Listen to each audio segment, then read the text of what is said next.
SsangYong Corando. Le coréen fait peau neuve, oui, mais dans la discrétion. Présenté à Wiesbaden en Allemagne ces dernières semaines, le New Corando, comme il s'appelle, bénéficie de discrètes améliorations. La ligne générale n'évolue pas, tout au plus remarquera-t-on le changement subtil de la face avant avec la calandre et les feux maintenant équipés de lignes de LED comme tous les grands du secteur. La partie arrière profite elle aussi de ce rafraîchissement d'optique. La plus grande nouveauté est visible à l'intérieur. Une nouvelle conception du tableau de bord recadre le Corando dans son époque. De discrètes applications en faux bois certes, ou look carbone, plutôt réussi, donnent une touche d'élégance. Le reste est plutôt affaire de découverte. Comme certains de ses cousins coréens, le Corando profite d'un équipement pléthorique, que ce soit confort, mécanique ou sécurité.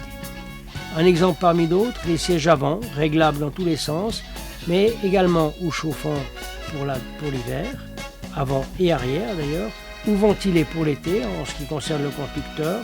Les sièges avant offrent un bon confort et permettent de longs trajets. En habitabilité, le Corando n'a pas grand-chose à envier à la concurrence. À l'avant, de même qu'à l'arrière, les places sont facilement accessibles et confortables, même si, comme dans la plupart des véhicules de ce type, le maintien latéral n'est pas la première qualité de la banquette. Le coffre, avec 486 litres en mode normal, passe à 1312 litres, siège baissé. Ici aussi, ce sont des valeurs correctes. En matière de motorisation, on reprend ce qu'on connaît et qui va bien. Deux versions diesel de 2 litres, développant respectivement 149 et 175 chevaux, et une version essence de 2 litres également, qui elle développe 149 chevaux. La boîte mécanique ou automatique gère de façon naturelle le 2 ou le 4 roues motrices, sans pour autant empêcher un blocage manuel du 4x4 jusqu'à 40 à l'heure. Notre court test nous a permis de constater que le Corando n'a que peu évolué dans le comportement routier. Dans l'ensemble, cela est satisfaisant, sans plus.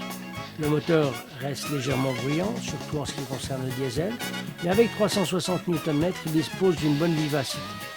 Bon, vous êtes au volant d'un SUV, donc pas d'exploit.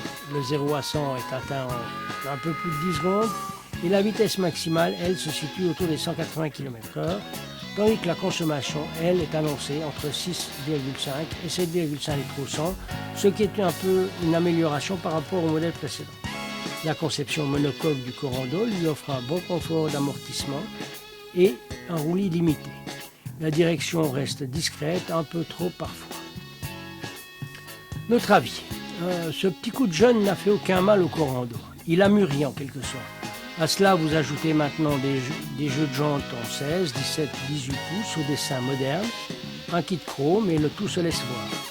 Bien évidemment, le prix reste toujours un facteur important dans l'achat d'un véhicule et avec le SsangYong Corando, vous ne serez pas déçus.